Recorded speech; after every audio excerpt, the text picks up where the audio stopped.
Selamat siang juga Mbak Ega dan juga pemirsa semua RRI Pro 1 Palembang. Sehat Pak Dadang? Alhamdulillah sehat. Alhamdulillah. Dan seperti biasa pendengar, kami mengajak Anda untuk bergabung.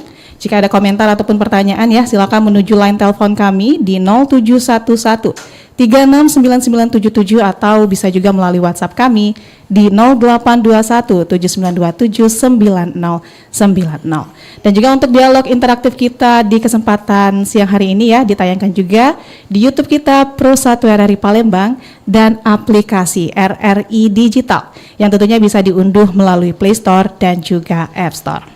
Mungkin langsung saja ya Pak Mafal dan Pak Dadang ya. Boleh. Silakan. Baik, untuk perbincangan kita pagi hari ini Pak adalah seputar pelaporan SPT tahunan. Hal yang seringkali ditanyakan juga nih oleh masyarakat, kenapa sih kita harus lapor SPT tahunan padahal kan penghasilan kita sudah dipotong untuk pajak oleh pemberi kerja atau perusahaan. Mungkin silakan Pak Mafal. Oke.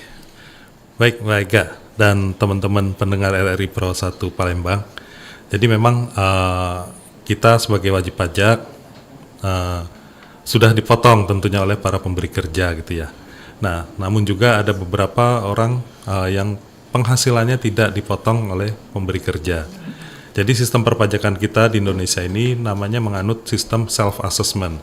Jadi wajib pajak itu mendaftarkan sendiri, melaporkan sendiri, menghitung pajaknya sendiri, dan kemudian bayar pajaknya sendiri. Nah, fungsi Direktorat Jenderal Pajak adalah nanti melakukan validasi datanya, apakah sudah sesuai dengan penghasilannya atau belum gitu. Dan kewajiban lapor ini juga tentunya sudah diatur dalam undang-undang ya, di Undang-Undang Ketentuan Umum dan Tata Cara Perpajakan, khususnya di pasal 4 kalau nggak salah. Ya, di pasal 4 ayat 1. Nah, di situ di state bahwa setiap wajib pajak wajib melaporkan, wajib menyampaikan surat pemberitahuan tahunan. Nah, itu harus disampaikan dengan jelas, benar, lengkap, dan ditandatangani gitu oleh wajib pajak. Sehingga memang kita sebagai wajib pajak tentunya harus melaporkan ke berapa penghasilan kita dalam 1 tahun, kemudian berapa pajak yang sudah dipotong oleh pihak ketiga, kemudian berapa yang sudah dibayar sendiri oleh kita, dan kemudian diperhitungkan di akhir tahun kurang bayarnya berapa. Nah, itu yang kemudian dituangkan dalam namanya surat pemberitahuan tahunan. Nah, SPT ini juga merupakan salah satu bentuk bahwa kita memang sudah lapor pajak, sudah menghitung pajaknya. Nah, pajak ini kan merupakan salah satu bentuk kontribusi kita untuk melakukan pembangunan. Jadi gotong royong kita untuk membangun negeri katanya gitu Mbak. Baik, jadi kita bisa pahami bersama ya Pak Mafal ya, kalau pelaporan SPT ini tentunya bukan cuma sekedar formalitas ya Pak, Betul. tapi memang ada dasar hukum Betul. yang kuat dan juga sebagai kontribusi nyata kita sebagai warga negara dalam mendukung pembangunan.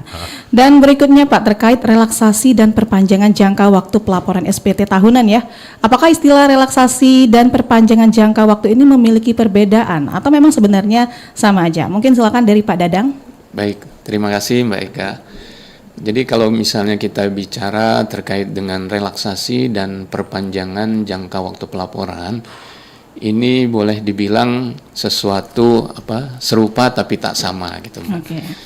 Kalau dibilang serupa, itu memang keduanya sama-sama memberikan kemudahan bagi wajib pajak. Intinya adalah kita sama-sama memberikan tambahan waktu untuk wajib pajak melaporkan SPT tahunannya. Misalnya, kewajiban untuk wajib pajak orang pribadi itu jatuh tempo pelaporannya adalah batas waktu akhirnya adalah 31 Maret. Berarti untuk hari ini itu kan sebenarnya sudah terlewat ya, gitu. Nah, karena ada kebijakan relaksasi ini, maka wajib pajak diberikan tambahan untuk bisa melaporkan SPT tahunannya hingga akhir April nanti. Tentu ada konsekuensinya. Apa konsekuensinya? Kalau misalnya wajib pajak melaporkan SPT tahunannya lewat dari jatuh tempo, tentu dia akan dikenakan sanksi. Nah, karena ada kebijakan relaksasi inilah, maka sanksi tersebut akan dihapuskan gitu oleh Direktorat Jenderal Pajak gitu. Nah, sama-sama memberikan kelonggaran jangka waktu, namun secara administrasi ini ada perbedaannya gitu ya. Kalau misalnya relaksasi seperti tadi sudah disampaikan bahwa wajib pajak tidak perlu lagi berpikir, aduh gimana nih SPT kita sudah telat lapornya, karena secara otomatis sanksinya pun itu akan dihapuskan. Jadi wajib pajak meskipun lapornya hari ini atau misalnya nanti di akhir April, meskipun kategorinya terlambat, tapi tidak perlu khawatir karena itu diberikan sanksinya yang sudah dihapuskan. Nah, berbeda dengan perpanjangan jangka waktu pelaporan, tentu ini ada syarat dan ketentuannya gitu ya. Kalau relaksasi kebijakannya itu khusus untuk wajib pajak orang pribadi, jadi hanya menyasar untuk wajib pajak orang pribadi. Kalau misalnya perpanjangan jangka waktu pelaporan itu memang diperuntukkan selain untuk wajib pajak orang pribadi juga untuk wajib pajak badan. Gitu. Nah, ketentuannya, karena kewajiban pelaporan SPT tahunan, jadi untuk perpanjangan jangka waktu ini itu biasanya diperuntukkan bagi orang pribadi yang melakukan kegiatan usaha atau pekerjaan bebas. Sedangkan badan juga ada karena dia mempunyai kewajiban untuk melakukan pembukuan gitu ya, laporan keuangan, maka pertimbangan kita karena kompleksitas penyusunan laporan keuangan itu mungkin membutuhkan waktu yang tidak sebentar. Oleh sebab itu untuk mengantisipasi ini, maka ada kebijakan wajib pajak boleh meminta perpanjangan untuk pelaporan SPT tahunannya maksimal 2 bulan gitu ya. Namun wajib pajak itu harus ada effortnya Mbak gitu ya. Harus ada effort, dia mengajukan permohonan atau pemberitahuan ke Direktorat Jenderal Pajak bahwa wajib pajak ingin memperpanjang jangka waktu pelaporannya. Pelaporannya juga sekarang sudah diakomodir di sistem terbaru kita yaitu melalui sistem Cortex ini. Gitu, Mbak. Oke, baik. Mungkin Pak Mafo bisa cerita nih Pak, apa nih yang melatar belakangi diberikannya relaksasi ini Pak? Iya. Jadi gini Mbak Ega. Jadi kita ingat kan, sebetulnya untuk SPT tahunan orang pribadi itu batas waktu pelaporannya ada 31 Maret 2025. Artinya 3 bulan setelah berakhirnya tahun pajak. Tahun pajak untuk orang pribadi adalah Januari sampai dengan Desember. Nah, di tahun 2026 kemarin, di bulan Maret itu kan banyak banget tuh libur tuh. Kan? Ada libur Imlek, ya, terus ada Nyepi, ada juga cuti bersama, Idul Fitri. Nah, itu kalau nggak salah hampir 2 minggu lah mungkin kita, sekitar 12-an, 13-an hari itu ada libur. Jadi hari efektif untuk teman-teman wajib pajak menyusun dan menyampaikan laporan SPT tahunannya otomatis berkurang banyak tuh kesempatannya, ya kan? Kita juga maklum ya kalau Lebaran itu kan hampir semua kegiatan itu terhenti gitu ya. Orang juga sibuk mudik, udah pikirannya udah nyiapin Lebaran seperti apa. Jadi kita paham bahwa memang sepertinya diperlukan waktu tambahan untuk bagi wajib pajak untuk menyampaikan SPT tahunan. Ditambah lagi kemarin tahun pajak 2025 atau yang kita laporkan di awal 2026 itu kita menggunakan aplikasi yang baru juga bagi wajib pajak yaitu Cortex. Ya, mulai kemarin itu kita harus menyampaikan SPT tahunan pajak penghasilan orang pribadi melalui aplikasi Cortex. Kami paham betul bahwa memang suatu perubahan itu akan membawa ketidaknyamanan ya, dan tentu butuh waktu bagi wajib pajak untuk melakukan adaptasi, pembelajaran kembali, dan itu tidak bisa selesai dalam waktu yang singkat. Jadi memang akhirnya kemarin pemerintah memutuskan bahwa dalam hal ini Direktorat Jenderal Pajak memutuskan bahwa memang kita mengeluarkan suatu kebijakan bahwa untuk mereka yang lapor sampai dengan 30 April 2026 tidak akan dikenakan sanksi. Jadi itulah namanya relaksasi itu, gitu Mbak. Oke, baik. Tadi sempat disinggung oleh Pak Mafal juga ya terkait dengan skema relaksasi yang tidak dikenakan sanksi keterlambatan pelaporan ya Pak Iya, ya. betul. Ini gimana maksudnya Pak Dadang? Boleh dijelaskan juga untuk pendengar kita? Oke, baik. Jadi untuk wajib pajak itu kan ada kewajiban pelaporan, ada kewajiban pembayaran apabila ternyata jumlah SPT jumlah kewajiban di akhir tahun menunjukkan bahwa wajib pajak itu terdapat kekurangan bayar gitu ya. Nah, untuk relaksasi ini itu kan seharusnya disampaikan SPT tahunan itu pada tanggal 31 Maret. Kemudian kita berikan relaksasi hingga akhir April.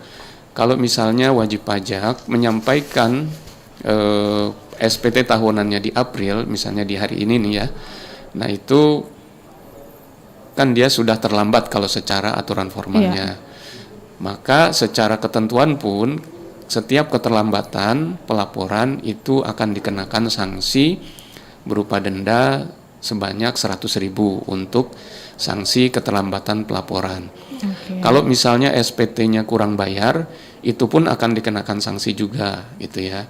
Sanksi atas kekurangan pembayaran, yang mana sanksi tersebut seharusnya wajib pajak kan juga harus bayar kekurangannya itu pada tanggal 31 Maret sebelum SPT disampaikan. Namun apabila wajib pajak dilaporkan hari ini, bayarnya pun hari ini misalnya, nah itu kan sebenarnya wajib pajak sudah dikenakan 2 sanksi itu, sanksi pelaporan dan juga sanksi keterlambatan bayar gitu. Nah dengan relaksasi ini, itu dua-duanya otomatis dihapuskan, baik itu sanksi atas keterlambatan pelaporan atau sanksi atas kekurangan pembayarannya. Itulah keunggulan dari relaksasi ini. Seperti itu Mbak Ega. Oke, baik. Dan kami masih mengajak pendengar yang untuk bergabung, silakan di 0711369977 atau melalui WhatsApp di 082179279090. Langsung saja kita terima penelpon pertama kita di dialog interaktif siang hari ini. Assalamualaikum. Waalaikumsalam Mbak Ega Duyanti. Iya, dengan siapa di mana? Dari Pak Zakaria di Kenten. Pak Zakaria di Kenten, silakan Pak Zakaria. Mau tanya sama siapa, direktur pajak ya? Ini. Iya, ada DJP pajak nih Pak. Iya. Selamat siang Pak. Selamat siang Pak. Selamat siang. Pak siapa Pak? Izin Pak. Zakaria. Pak Zakaria, selamat siang. Apa kabar Pak Zakaria? Alhamdulillah sehat Pak. Sehat ya, alhamdulillah. Nah, gimana Pak? Iya. Begini Pak ya, mau tanya soal pajak ini. Kalau seorang bekerja itu yang penghasilan tidak kena pajak itu batasnya berapa? Mungkin tidak saya pertanyaan umumnya Pak, mungkin ada perubahan dari tahun ke tahun ya. Oke. Nah, yang saya juga mau tanya, apakah ada yang orang yang sudah bekerja itu sudah misalnya dia kan sudah dipotong pajak dari perusahaan yang bekerja. Apa kita sudah yakin bahwa pajak yang dia berikan, yang dia dapatkan sudah dipotong pajak penghasilan yang dia dapat? Oke. Itu saja Pak Zakaria? Iya, mohon pencerahan. Terima kasih. Baik, terima kasih Pak Zakaria. Ya, Assalamualaikum. Baik, silakan Pak Mafal atau Pak Dadang. Baik, terima kasih Pak Zakaria atas pertanyaannya. Jadi, dalam mekanisme penghitungan besarnya pajak terutang, memang itu kita ada yang namanya batasan penghasilan tidak kena pajak Pak, gitu ya. Jadi besarnya penghasilan tidak kena pajak itu dihitung dari pertama status kita sebagai orang pribadi. Nah kemudian yang kedua, kalau misalnya Bapak itu statusnya menikah, ya itu nanti akan diberikan lagi tambahan pengurang penghasilan tidak kena pajak. Kemudian ada juga tambahan juga pengurang penghasilan tidak kena pajak apabila misalnya Bapak Zakaria memiliki tanggungan anak itu maksimal 3 orang tanggungan gitu ya. Nah jadi ketika Bapak misalnya mempunyai penghasilan itu minimal 60 juta dalam 1 tahun. Kalau misalnya Bapak Zakaria memiliki penghasilan dalam 1 tahun 60 juta, kemudian dikurangi oleh PTKP yang besarnya sesuai dengan tadi urutan-urutannya ya Pak ya, sebagai orang pribadi, kemudian kalau misalnya status menikah gitu ya, kemudian kalau misalnya ada tanggungan di sana gitu ya, maksimal 3 orang. Nah itu nanti tinggal cari selisihnya Pak gitu. Kalau misalnya selisihnya positif, misalnya pengurangnya hanya 54 juta, berarti ada gap positif sebanyak 60 juta. Nah, 60 juta inilah yang menjadi dasar dikenakannya pajak penghasilan. 6 juta kali ya Kak? Oh iya, 6 juta, maaf. Nah, sebaliknya kalau misalnya nanti PTKP-nya atau batas penghasilan tidak kena pajaknya lebih tinggi ketimbang dari penghasilan Pak Zakaria dalam 1 tahun, taruhlah misalnya di atas 60 juta, nah itu otomatis Pak Zakaria memiliki pajak yang harus terhutangnya itu sebesar nihil Pak gitu ya, bukan bebas pajak gitu ya. Ada pajaknya karena Bapak Zakaria memiliki penghasilan namun besarnya adalah nihil. Berbeda nanti kalau secara teknis istilah dibebaskan dengan pajak yang besarnya nihil gitu Pak. Kemudian tadi pertanyaan yang kedua ya. Iya. Oke, Pak Mahfal mungkin ya. Oke, siap. Untuk pertanyaan kedua Pak Zakaria, untuk meyakinkan bahwa memang pajak kita sudah dipotong sama pemberi kerja atau majikan kita, tentu kita majikan itu harus membuat bukti pemotongan pajak Pak, bukti pemotongan PPh pasal 21, dan itu harus diserahkan kepada si karyawan. Nah, beruntungnya sekarang kita menggunakan aplikasi Kortek Pak. Jadi ketika majikan kita atau pemberi kerja kita menerbitkan bukti pemotongan pajak, itu langsung masuk ke aplikasi Kortek si karyawan Pak. Jadi misalnya saya dipotong sama Kementerian Keuangan ya Pak ya, dipotong pajaknya. Nah, nanti di akun Kortek kita, ketika Kementerian Keuangan membuat bukti potong pajak, itu akan muncul di situ Pak. Jadi nanti kalau misalnya Pak Zakaria dibilang pajaknya sudah dipotong sama perusahaan gitu ya, nah nanti Bapak minta bukti potongnya atau Bapak cek di akun Kortek Bapak, apakah sudah ada bukti potong PPh pasal 21-nya, bukti potong pajak penghasilannya di akun Kortek Bapak. Kalau belum masuk, silakan diklarifikasi ke pemberi kerja atau ke majikan Bapak atau ke perusahaan Bapak bekerja. Mana bukti potongnya? Itu Pak. Jadi itu nanti ada bukti pemotongan pajak penghasilan. Nah, kemudian itulah nanti yang Bapak klarifikasi atau Bapak state, Bapak deklarasikan di SPT tahunan pajak penghasilan orang pribadi yang sudah dipotong sekian, pajak terutang saya sekian. Nah, kalau jumlahnya sudah sama, berarti saya lapor nihil. Kalau jumlahnya dipotong oleh pemberi kerja lebih besar, Bapak akan memperoleh pengembalian. Kalau misalnya dipotongnya sama, berarti lapornya nihil. Kalau dipotongnya terlalu kecil, Bapak berarti ada kurang bayar. Gitu Pak Zakaria. Oke, baik. Berarti terkait bukti potong tadi bisa dilihat juga di Kortex ya Pak ya? Akan otomatis muncul. Oke, baik. Kita masih berbicara juga tentang perpanjangan jangka waktu pelaporan SPT nih Pak Mahfal dan Pak Dadang. Apa aja nih Pak syarat dan ketentuan bagi wajib pajak yang ingin mengajukan perpanjangan ataupun pemberitahuan perpanjangan jangka waktu pelaporan SPT? Ya. Mungkin silakan Pak Mahfal. Baik, untuk permohonan perpanjangan jangka waktu penyampaian SPT itu, wajib pajak mesti punya daftar penghitungan sementaranya, ya kan? Dia terutang pajaknya sementara, hitung-hitungannya berapa.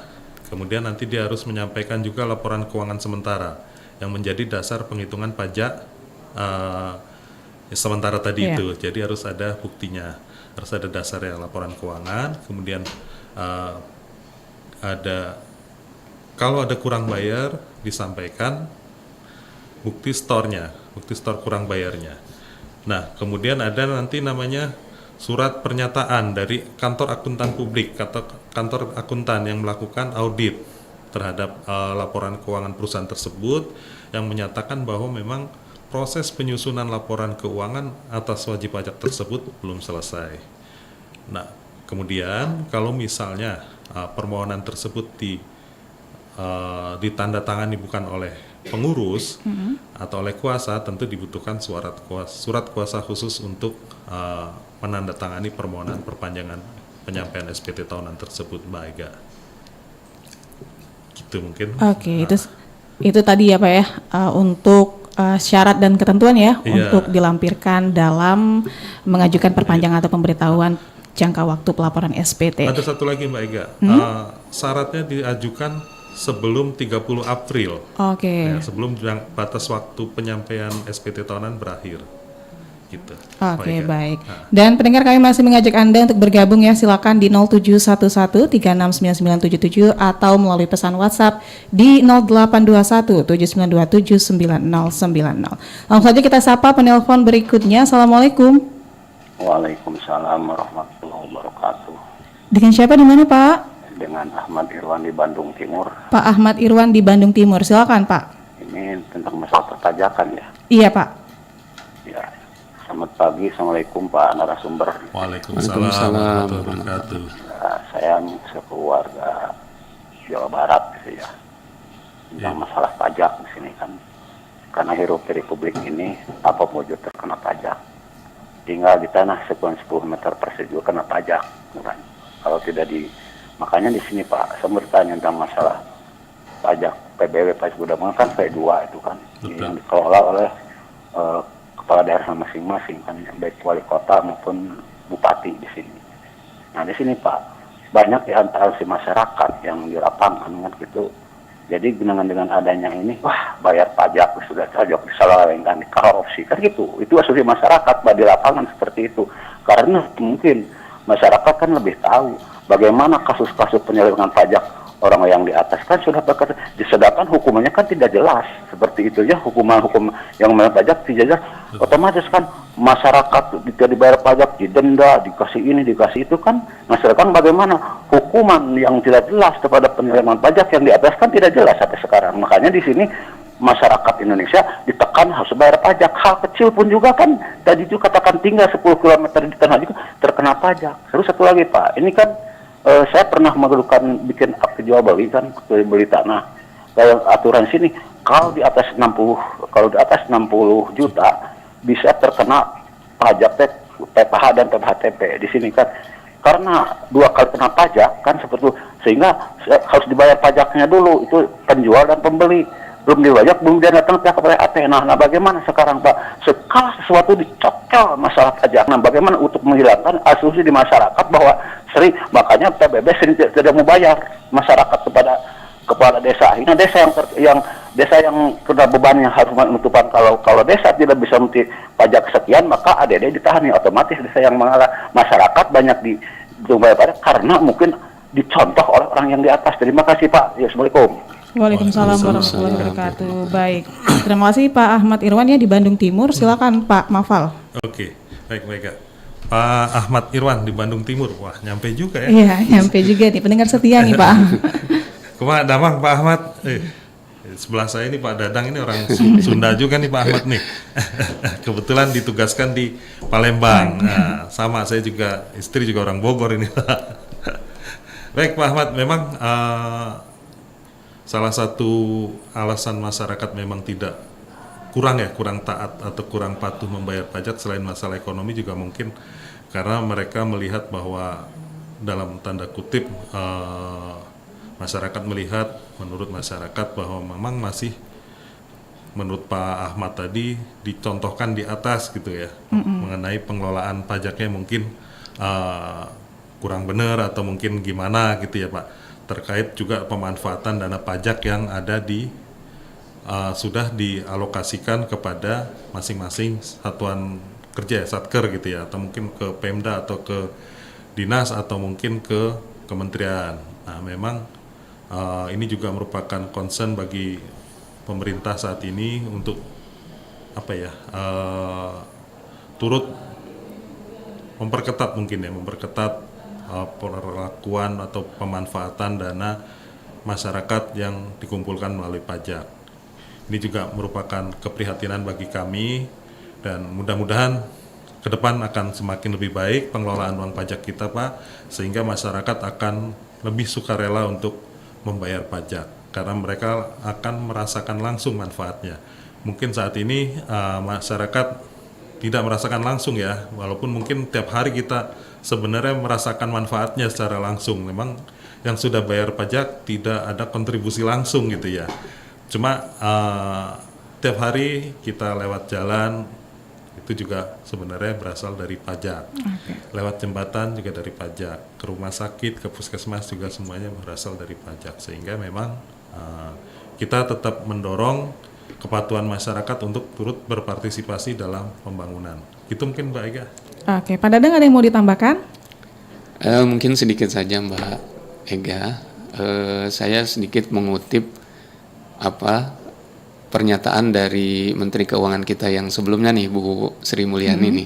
Jadi beliau pernah berkata, jangan pernah lelah untuk mencintai Indonesia gitu ya. Nah, jadi memang terkait dengan pajak ini, jadi seperti tadi yang sudah disampaikan oleh Pak Irwan ya, memang fakta di lapangan seringkali terjadi seperti itu. Tapi dengan segala macam problematikanya, kami di Direktorat Jenderal Pajak juga senantiasa terus berbenah diri Pak, mereformasi diri agar celah-celah yang terjadi seperti penyimpangan atau penyalahgunaan wewenang itu selalu kita perbaiki. Yang jelas kita sama-sama yuk jangan sampai kita lelah gitu ya, menyerah gitu ya, tidak berkontribusi untuk pembangunan negeri ini. Seperti tadi yang sudah disampaikan Pak Mafal, sebenarnya sekecil apapun uang pajak yang kita bayarkan itu tetap ada kontribusinya untuk pembangunan di Republik ini, Pak. Demikian mungkin tambahannya Mbak Ega ya. Oke, baik. Dan pendengar, kami masih mengajak Anda untuk bergabung ya di perbincangan kita siang hari ini. Silakan menuju line telepon kami di 0711369977 atau bisa juga melalui pesan WhatsApp di 082179279090. Pak Dadang, kita kembali lagi tadi untuk berbicara tentang perpanjangan jangka waktu lapor SPT nih Pak. Gimana nih Pak terkait mekanisme atau tata caranya? Oke, baik. Seperti tadi sudah disampaikan bahwa perpanjangan jangka waktu pelaporan ini memerlukan effort dari wajib pajak, karena setiap wajib pajak yang ingin menambah jangka waktu penyampaian SPT tahunan harus melakukan pemberitahuan ke Direktorat Jenderal Pajak. Nah, karena kita sudah memberlakukan sistem terbaru yaitu sistem Cortex, maka pemberitahuan perpanjangan pelaporan SPT tahunannya pun itu harus dilakukan melalui sistem Cortex. Caranya cukup mudah, Mbak, gitu ya. Jadi wajib pajak itu harus login ke akun Cortex masing-masing. Khusus untuk wajib pajak badan, nah ini diharuskan untuk login melalui akun PIC-nya atau orang yang diberikan wewenang atau kepercayaan. Jadi sifatnya nanti seperti wakil atau mewakili dari wajib pajak badan. Kalau di istilah teknisnya itu disebut sebagai impersonate, Mbak, gitu. Nanti wajib pajak silahkan pilih menu layanan wajib pajak, kemudian pilih submenu layanan administrasi, kemudian buat permohonan layanan administrasi, kemudian nanti ada di sana pilihan jenis layanan wajib pajak dengan kategori sub layanan kode AS.08/01. Itu nanti ada layanan pemberitahuan perpanjangan penyampaian SPT tahunan PPh badan gitu. Nanti silahkan klik lanjut. Nah, setelah itu di sistem Cortex-nya ada semacam bukti tanda terima pemberitahuan atau permohonan. Gitu. Simple, Mbak. Baik, itu dia tadi tata cara ya atau mekanisme untuk mengajukan perpanjangan jangka waktu lapor SPT ini. Dan kita beralih ke bahasan selanjutnya nih Pak, terkait NPPN. Bisa dijelaskan nih Pak, apa yang dimaksud dengan NPPN ini dan apa sih manfaatnya sebenarnya bagi wajib pajak? Silakan Pak Mahfal. Oke, baik ya. Ada istilah baru lagi ya, NPPN. Iya, NPPN gitu nih. Ya. NPPN ini sebenarnya singkatan dari norma penghitungan penghasilan neto. Ya, ini merupakan salah satu fasilitas yang diberikan oleh Direktorat Jenderal Pajak terhadap orang pribadi yang menjalankan kegiatan usaha atau pekerjaan bebas. Nah, seperti kita mafhum bahwa memang wajib pajak orang pribadi maupun wajib pajak badan yang mempunyai kegiatan usaha, kalau untuk wajib pajak badan semua wajib ya menyelenggarakan pembukuan. Nah, untuk orang pribadi yang menyelenggarakan kegiatan usaha atau melakukan pekerjaan bebas, untuk menghitung pajak penghasilannya tentu butuh apa yang disebut sebagai pembukuan. Nah, untuk menyelenggarakan pembukuan ini tentunya wajib pajak perlu resources, sumber daya yang secara khusus menangani pembukuan tersebut. Nah, baik mereka bisa merekrut karyawan yang punya kemampuan menyelenggarakan pembukuan, mengerti tentang pembukuan gitu kan. Wajib pajak tentu harus bikin sistem akuntansi, kemudian menyampaikan laporan, menyusun laporan keuangan gitu kan. Atau mungkin wajib pajak tersebut bisa juga melakukan atau meng-hire konsultan atau akuntan ya untuk menyusun laporan keuangan tersebut. Ini kan tentu akan butuh resources, baik manusia maupun biaya tentunya, dan juga waktu. Nah, untuk wajib pajak UMKM tentu hal-hal tersebut akan membebani. Nah, kemudian pemerintah memberikan kebijakan bahwa untuk mereka yang penghasilannya di bawah 4,8 miliar dalam 1 tahun tidak perlu menyelenggarakan pembukuan, hanya cukup pencatatan saja. Pencatatan ini cukup mencatat uang masuk keluarnya saja. Nah, kemudian untuk menghitung penghasilan netonya, mereka akan diberikan persentase tertentu sebagai untuk menghitung sebagai alat untuk menghitung besaran pajak atau penghasilan netonya yang akan menjadi dasar penghitungan pajaknya dalam 1 tahun. Jadi sebenarnya ini untuk mempermudah bagi wajib pajak yang kita pandang belum mampu atau akan repot untuk menyelenggarakan pembukuan, sehingga kita kasih namanya norma penghitungan penghasilan neto. Gitu Mbak Eka. Oke, dan kita terima penelpon selanjutnya ya Pak ya. Selamat siang. Selamat siang. Iya, dengan siapa di mana? Saya Maya dari Kenten. Maya di Kenten, silakan Bu Maya. Izin Pak mau bertanya terkait SPT ini. Nah, kebetulan kemarin dalam pengisian SPT kemarin ada kesalahan dalam pengisian. Apa boleh misalnya kita memperbaikinya Pak? Dan bagaimana mekanismenya? Oke, itu saja Mbak Maya. Ya, kasih. Oke Mbak Maya. Baik. Mungkin sebelum ditutup, kesalahannya apa ya Mbak ya? Sudah terputus nih Sudah Pak. terputus iya. ya. Oke. Baik. Pada dasarnya memang wajib pajak bisa melakukan pembetulan terhadap SPT tahunannya. Baik ada kesalahan yang disengaja maupun tidak disengaja, wajib pajak masih diberikan kesempatan untuk melakukan pembetulan sebelum dilakukan pemeriksaan oleh tim Direktorat Jenderal Pajak. Jadi selama belum ada pemberitahuan pemeriksaan, wajib pajak masih bisa melakukan pembetulan SPT tahunannya. Mekanismenya sama melalui aplikasi Cortex. Nah, nanti detailnya mungkin bisa Ibu Maya nanti datang ke KPP atau mungkin bisa juga cari resources kami baik di media sosial DJP Direktorat Jenderal Pajak maupun di media sosial Kanwil Direktorat Jenderal Pajak Sumatera Selatan dan Bangka Belitung, baik melalui Instagram atau melalui YouTube channel kami. Nah, di situ nanti ada tata caranya. Tata caranya mungkin mirip ya dengan SPT normal ya, SPT normal sebelum pembetulan. Nah, cuma nanti memilihnya jenis SPT-nya adalah pembetulan. Gitu mungkin Bu Maya. Oke. Mau ditambahin Pak Pak Dadang? Ya, saya tambahan sedikit saja. Untuk SPT itu pada dasarnya kalau misalnya terdapat kekeliruan dalam pengisian atau misalnya terdapat data yang belum terungkap dalam SPT, belum dimasukkan di dalam SPT, nah itu silakan wajib pajak untuk melakukan pembetulan. Tata caranya itu sama persis dengan ketika Ibu Maya ya melakukan pelaporan SPT tahunan pertama kali. Hanya bedanya nanti pada saat pemilihan jenis SPT itu kalau pertama kali itu adalah normal, Kemudian nanti kalau misalnya ada pembetulan, nanti secara otomatis ada menu jenis SPT adalah pembetulan gitu.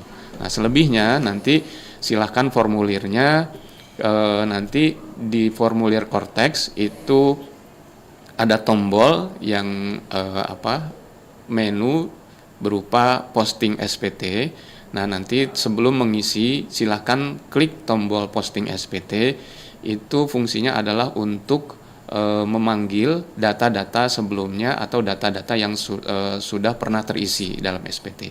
Nanti ketika sudah diposting SPT, barulah nanti bagian-bagian mana yang akan dibetulkan, itu nanti silakan. Gitu. Oke, jadi ada menu pembetulan ya Pak ya, yang Betul, bisa dipilih ada, oleh betul. wajib pajak nanti ya. Oke, kita kembali lagi Pak membahas tentang NPPN tadi nih, belum selesai nih. Mungkin ada wajib pajak yang bertanya-tanya nih Pak, syarat dan ketentuan apa nih untuk mereka yang boleh menggunakan NPPN ini? Silakan Pak Dadang mungkin. Baik, betul Mbak Ega. Jadi NPPN ini adalah salah satu penyederhanaan administrasi khususnya untuk wajib pajak orang pribadi. Jadi yang perlu dicatat adalah syarat yang pertama yang bisa menggunakan NPPN adalah wajib pajak orang pribadi. Kemudian seperti apa wajib pajak orang pribadi? Apakah seluruh wajib pajak orang pribadi bisa menggunakan NPPN? Tentu tidak. Ada syaratnya atau ada ketentuannya. Wajib pajak orang pribadi yang bisa menggunakan NPPN adalah wajib pajak orang pribadi yang melakukan pekerjaan bebas atau kegiatan usaha. Seperti tadi misalnya usaha UMKM atau misalnya berprofesi sebagai akuntan, notaris, penilai dan lain sebagainya. Nah, itu bisa menggunakan NPPN ini. Kemudian syarat apa lagi? Nah, kemudian syarat berikutnya adalah ditinjau dari sisi omset atau pendapatan dalam 1 tahun. Itu tidak melebihi ambang batas sebesar 4,8 miliar. Jadi kalau misalnya ada seorang wajib pajak orang pribadi yang memiliki omset atau penghasilan lebih dari 4,8 miliar, nah itu sudah harus diwajibkan melakukan pembukuan gitu ya. Nah, kemudian ini juga yang titik krusialnya nih. Untuk NPPN ini secara ketentuan itu wajib diajukan atau wajib disampaikan pemberitahuan maksimal 3 bulan gitu ya. 3 bulan pada tahun berjalan gitu ya. Nah, misalnya ini kan untuk pelaporan tahun pajak 2025 ya. Nah, itu sebenarnya di Maret tahun yang lalu itu bisa tuh, harusnya harus diajukan. Cuma karena ini masih edisi perdana Cortex ya, gitu. Nah, ini kita masih kemarin-kemarin masih memberikan bisa diajukan melalui Cortex. Nah, untuk tahun pajak 2026 ini wajib pajak seharusnya sudah bisa mengajukan NPPN kemarin tuh di Maret gitu ya, batas akhirnya seperti itu. Atau misalnya ada juga wajib pajak baru nih, misalnya yang terdaftar di bulan April ini, nah itu kewajiban untuk menyampaikan pemberitahuan NPPN adalah 3 bulan sejak wajib pajak tersebut terdaftar gitu. Oke, ini nggak direlaksasi juga nih ya Pak, sama kayak SPT. Iya, betul Pak. Sepertinya seperti itu ya kalau NPPN. Jadi NPPN juga nggak direlaksasi nih Pak ya? Tidak. Jadi tetap di 3 bulan awal tahun ya Pak ya? Betul. Oke, kita bacakan juga Pak, ada beberapa pertanyaan juga yang sudah masuk dari kanal YouTube kita ya di Pro 1 RRI Palembang. Pertanyaan dari Aurora Nur 1603. Pak, untuk UMKM yang ingin menggunakan metode NPPN, apakah masih harus lapor pemberitahuan penggunaan norma di awal tahun atau bisa langsung diterapkan saat lapor SPT sekarang? Silakan, mungkin sama seperti tadi ya Pak ya. Boleh dijelaskan kembali untuk Aurora Nur 1603. Baik, terima kasih Ibu Aurora. Jadi seperti tadi sudah disampaikan bahwa penggunaan NPPN itu wajib disampaikan itu 3 bulan ya, 3 bulan pada tahun pajak berjalan gitu ya. Jadi untuk tahun 2025 ini sebenarnya sudah harus diajukan kemarin tuh di Maret tahun yang lalu gitu ya. Cuma kemarin ada kejadian karena ini masih kondisi edisi perdana Cortex, itu kami masih memberikan kelonggaran gitu. Jadi masih bisa dibuka itu pemberitahuan penggunaan NPPN. Nah, untuk 2026 ini karena kita sudah running, itu harusnya sudah diberitahukan kemarin tuh di 31 Maret. Itu untuk tahun pajak 2026 yang nanti dilaporkan di 2027. Gitu. Baik, kita ke pertanyaan berikutnya dari @Giawidianti. Saya ini pekerja lepas, penghasilan tidak tetap. Kalau pakai NPPN, apakah perhitungan pajaknya jadi lebih ringan atau justru sama aja dengan perhitungan biasa? Mungkin silakan Pak Mafal. Baik, Bu Edka ya mungkin ya. Bu Gea Widianti. Bu Gea ya, oke. Bu Gea, dengan menggunakan norma penghitungan penghasilan neto, tentunya akan lebih ringan ya jumlah pajak yang terutang atau yang harus dibayar oleh wajib pajak.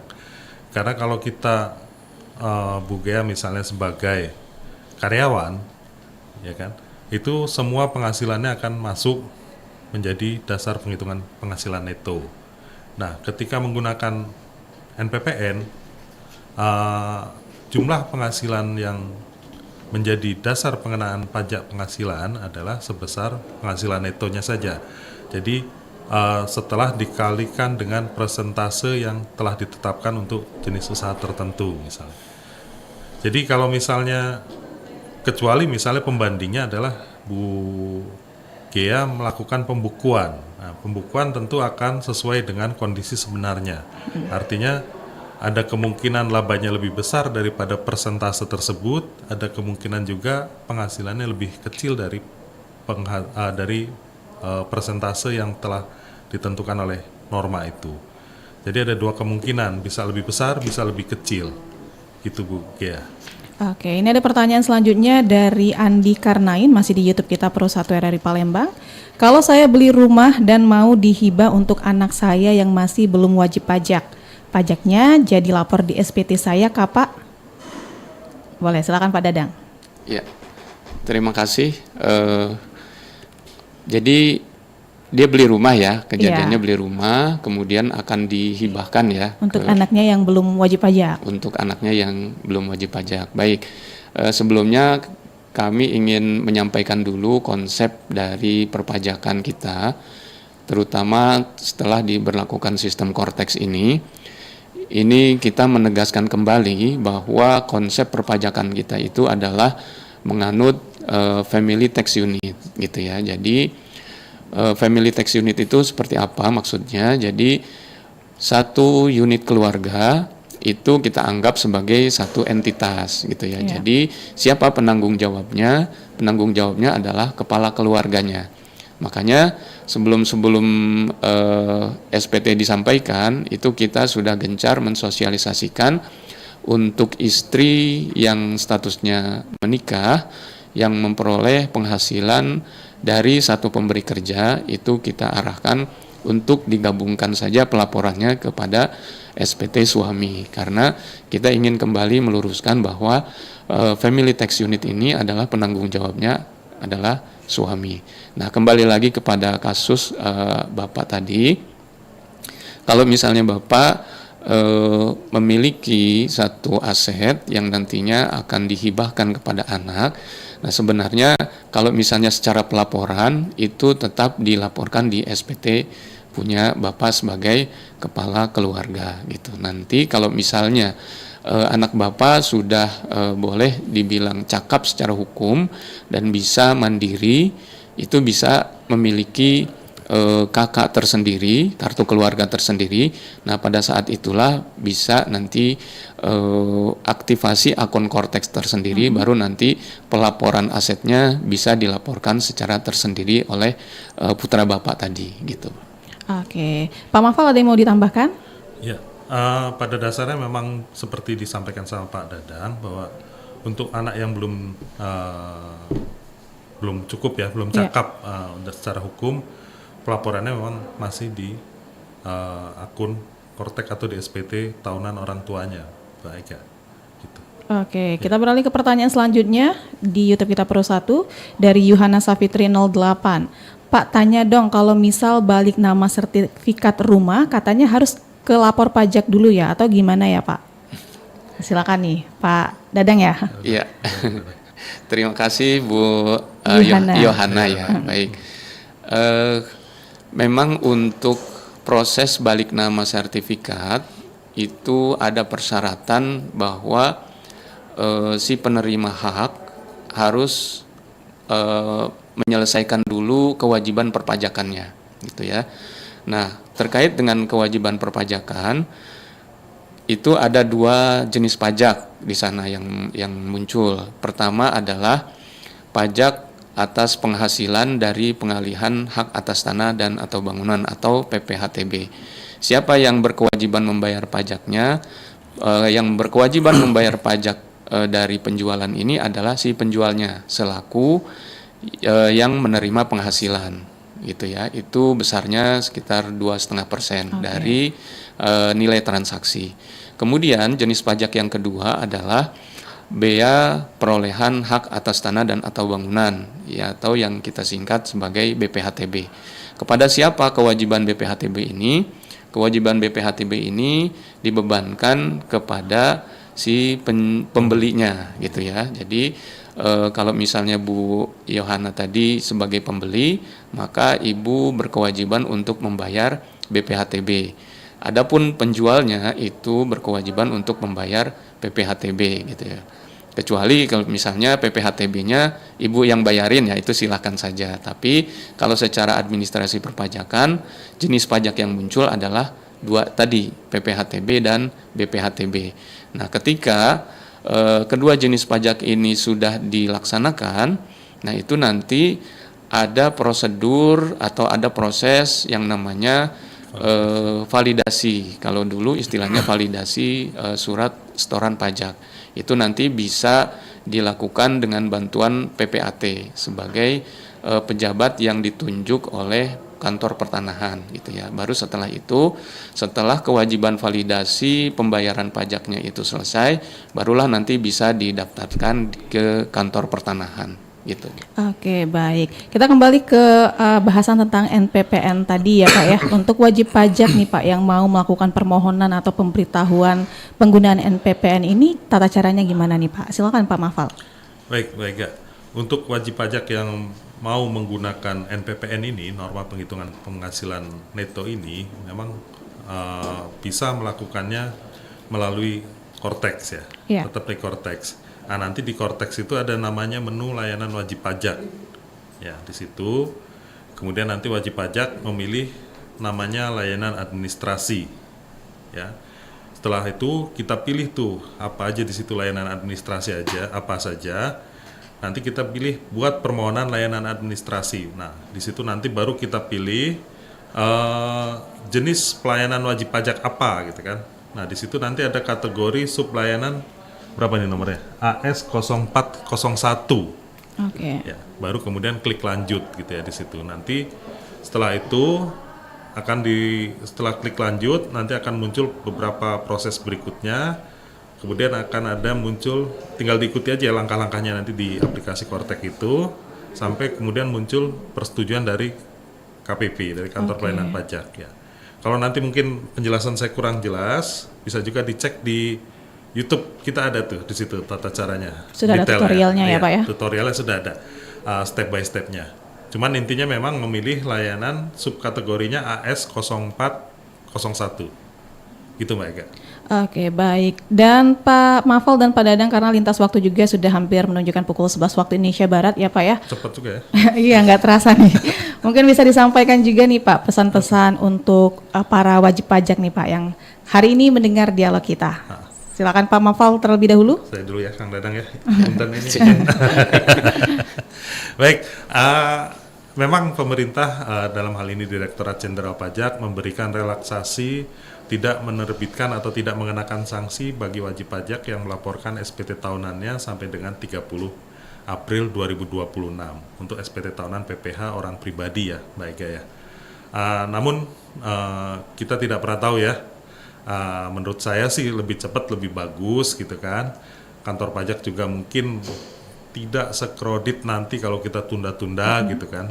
Mumpung Bapak Ibu sekalian masih ada kesempatan, segera datang aja ke kantor pajak kalau memang misalnya masih bingung menggunakan aplikasi Cortex seperti apa. Kalau memang sudah bisa, tentu segerakan saja lapor. Namun demikian kalau memang masih Bapak Ibu sekalian, wajib pajak sekalian masih ada kesulitan untuk menggunakan aplikasi Cortex, silakan datang ke kantor pajak. Nah, kami punya jargon nih Mbak Ega. Iya, apa tuh Pak? Kami dampingi sampai berhasil gitu. Nah, jadi jangan khawatir, sampai berhasil kita akan dampingi. Gitu mungkin dari saya. Pak Dadang mungkin ada tambahan. Pak Dadang silakan. Ya, tambahan untuk teman-teman semua. Jadi dalam pelaporan SPT tahunan nanti, mohon dipersiapkan juga bahan bakunya ya, bagi karyawan yang memperoleh penghasilan dari satu pemberi kerja, bagi para PNS, TNI, Polri. Nah itu mohon disiapkan bukti potongnya sebagai bahan baku dalam pengisian SPT tahunan.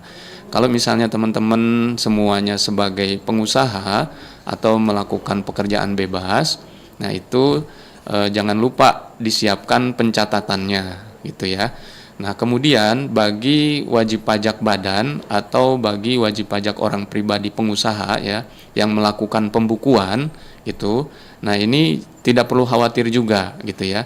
Jadi manfaatkan kalau misalnya kewajiban pelaporan keuangannya belum selesai hingga batas akhir pelaporan SPT, manfaatkan channel pengajuan atau pemberitahuan perpanjangan penyampaian SPT tahunan gitu. Baik, itu saja ya Pak Dadang ya? Iya. Baik, terima kasih banyak untuk Pak Mafal dan Pak Dadang ya untuk informasi yang dibagikan di kesempatan hari ini. Sangat berharga ya, sangat bermanfaat untuk semua wajib pajak yang sedang mendengarkan di Pro 1 RRI Palembang sekarang. Dan selamat bertugas kembali ya Pak ya. Ya, terima kasih. Baik ya, satu lagi. Iya boleh Pak. Jadi lapor pajak yang benar, lengkap dan jelas adalah bukti cinta dan kontribusi kita untuk pembangunan Indonesia, Mbak Ega. Jangan lupa, jadi teman-teman pajak masih ditunggu laporan SPT tahunan pajak penghasilan orang pribadinya. Baik, jadi pendengar masih ditunggu nih laporan SPT-nya ya oleh DJP ya. Dan pendengar demikian ya untuk dialog interaktif kita pada kesempatan hari ini. Intinya ada 3 persiapan untuk pelaporan SPT tahunan di aplikasi Cortex. Cermati batas waktu pelaporan SPT tahunan termasuk batas akhir kebijakan relaksasi.